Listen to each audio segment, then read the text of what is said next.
কেমন বড়াই লিখেছেন হাবিবুর রহমান। লোকটা শুধু করতো বড়াই, দেখে নিতাম লাগলো লড়াই।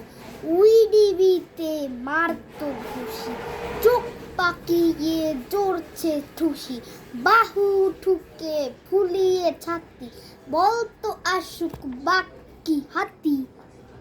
শুনে সবে কাঁপতো ডরে, খিল লাগিয়ে থাকতো ঘরে।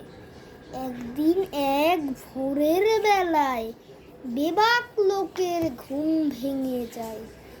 ঘর ছেড়ে সব বাইরে এসে বাইরে গলা দেখলো শেষে টিভির পাশে বাঁধের গোড়ায়।